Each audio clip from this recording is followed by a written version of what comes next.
The screen bursts into chaos, a cacophony of explosions, screams, and the deafening roar of starfighters slicing through the atmosphere. You can feel the heat of plasma blasts scorching the air, hear the metallic groan of collapsing structures as they crumble under relentless bombardment. Commander Elias Voss stands amidst the wreckage of a battlefield on the desolate planet Erithus 7, his armor scorched and dented, blood trickling down his temple. His breaths are ragged, his body battered, but still defiant. Around him lies the grim aftermath of what was once a proud squad of soldiers, his squad. Lifeless bodies, swallowed by ash and smoke, their faces frozen in expressions of fear or determination. Each one a friend, a comrade, now gone. A desperate transmission crackles in his earpiece, barely audible over the din of destruction. Commander, we're pulling out. You need to fall back.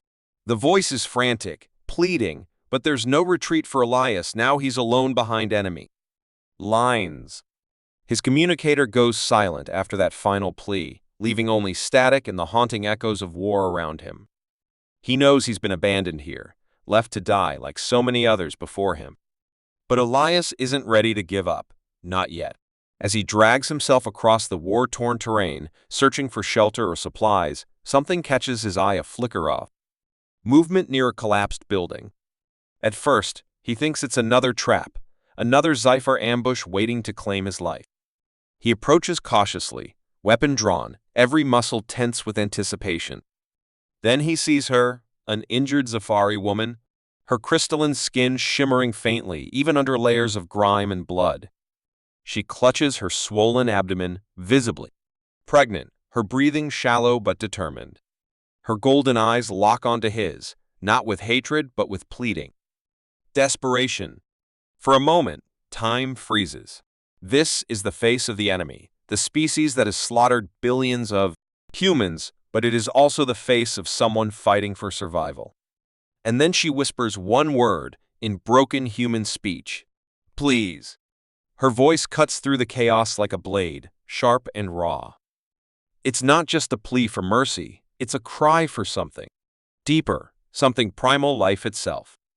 In that instant, Elias feels the weight of everything he's ever fought for crashing down on him.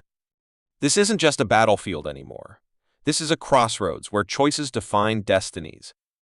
Elias hesitates, torn between duty and instinct. Everything he knows tells him to eliminate this threat, to pull the trigger, and erase any chance of Sci-Fi reinforcements being born from her womb. After all, these creatures have devastated entire worlds, wiped out civilizations without remorse. They've taken everything from him, his home, his family, his peace of mind. Yet, as he stares at her trembling form, memories flood back, memories he'd buried deep within himself. He thinks of his late wife, who always believed wars were fought because people stopped seeing each other as individuals. He remembers holding her hand as she whispered her dying wish, "Promise me you'll find a way to end this madness." Saria, sensing his internal struggle, doesn't beg for mercy for herself. Instead, she places a trembling hand over her belly and pleads for her unborn children. Not them, she gasps, tears streaming down her angular cheeks. Her voice cracks with emotion, her golden eyes filled with both terror and hope. Something inside Elias cracks too. Against all logic, against every fiber of training drilled into him, he lowers his weapon. With limited medical supplies scavenged from the battlefield, he begins treating her wounds, knowing full well that if discovered, both their lives are forfeit. As days pass, they navigate a razor-thin line between survival and capture, their mutual distrust slowly giving way to an uneasy alliance. They share moments of silence, punctuated by stolen glances and guarded conversations. Saria speaks haltingly in broken human, while Elias tries to piece together fragments of Sci-Fi language. Slowly, they begin to see each other not as enemies, but as survivors bound together by circumstance.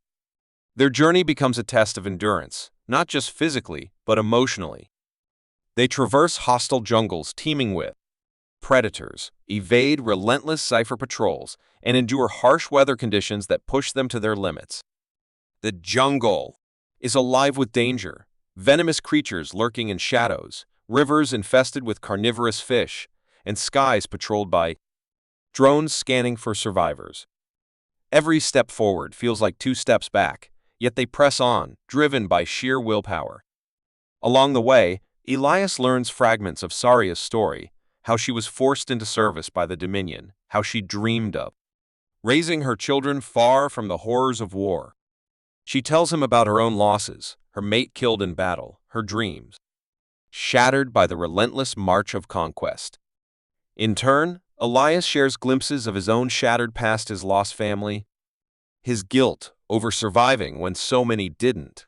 These shared stories create a fragile bond between them, a bridge built on pain and understanding. When Saria goes into labor during an intense chase through a ravine, Elias must act quickly. Using rudimentary tools and sheer determination, he delivers twin infants Nova and Kyle amidst gunfire and collapsing cliffs. The scene is raw and visceral, a stark contrast to the violence surrounding them. Holding the newborns in his arms, Elias feels a surge of emotions he hasn't allowed himself to feel in years: hope, fear, and an overwhelming sense of responsibility.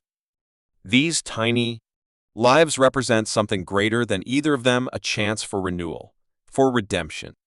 Just as they begin to believe escape might be possible, tragedy strikes. During a final confrontation with the Zephyr patrol, Saria shields Elias and the twins, taking a fatal shot meant for them. As she lies dying in his arms, she presses her children's tiny hands into his.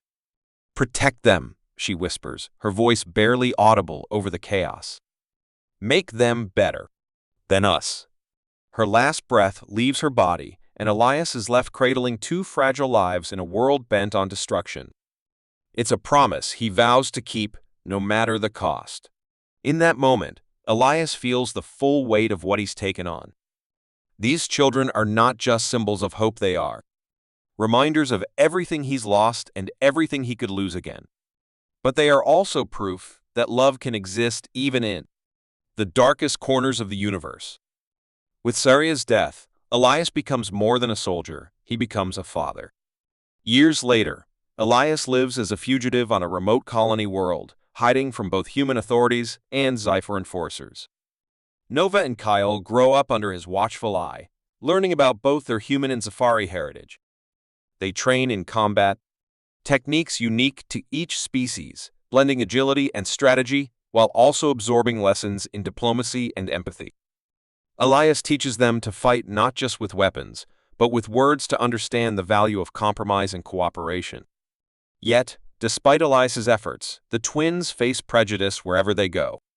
Humans see them as reminders of the enemy, the Zephyr view them as impure abominations. Schoolyards become battlegrounds, markets turn hostile, and even allies grow wary of their presence. Through it all, Elias remains steadfast, teaching them that identity isn't defined by bloodlines but by choices. He shows them pictures of their mother, telling them stories of her courage and sacrifice. He reminds them that they carry pieces of 2 worlds within them, and that makes them stronger, not weaker. Eventually, the war finds them. Bounty hunters track them down, mercenaries raid their sanctuary, and high-ranking officials from both factions demand answers. When a covert operation nearly claims their lives, Nova and Kyle realize running is no longer an option. They decide to take a stand, not as victims, but as catalysts for change. Drawing on everything Elias taught them, they devise a daring plan to infiltrate key diplomatic meetings and expose the futility of continued conflict. They use their dual heritage to their advantage, navigating both human and Zafari societies with ease. They gather intelligence, forge alliances, and plant seeds of doubt among those who cling to old hatreds. Along the way, they encounter resistance from hardened generals unwilling to negotiate, from zealots who see peace as weakness, and from ordinary citizens too scarred by war to trust again. But Nova and Kyle refuse to give up. They know the stakes are higher than ever, and failure means condemning future generations to the same cycle of violence. Nova and Kyle orchestrate a series of bold moves, using their combined skills to outwit assassins, broker temporary truces, and force leaders to confront uncomfortable truths. Elias joins them in the fight. Incredible feats.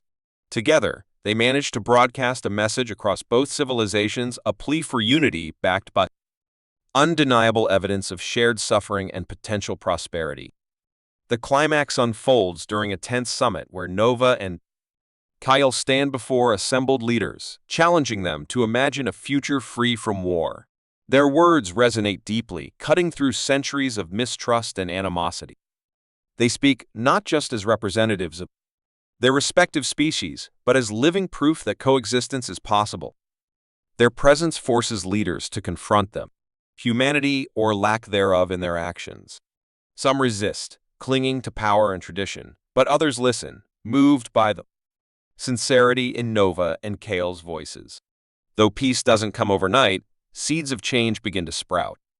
Some humans in Sci-Fi rally behind Nova and Kyle, inspired by their courage and vision. Others resist, clinging to old hatreds, but the tide is shifting. In the final scene, Elias watches from the shadows as his children address a joint assembly, their voices steady and resolute. His voice echoes softly, "In the end, war did not define us. Love did." Nova and Kyle standing side by side, symbols of unity in a fractured galaxy. Behind them, stars twinkle like promises of a brighter tomorrow. Elias smiles faintly, his heart swelling with pride and relief. He knows the road ahead won't be easy, but for the first time in decades, he dares to hope. Hope that someday, the scars of war will fade, replaced by bridges built on compassion and understanding. Lingering question, what kind of legacy will we choose to leave behind?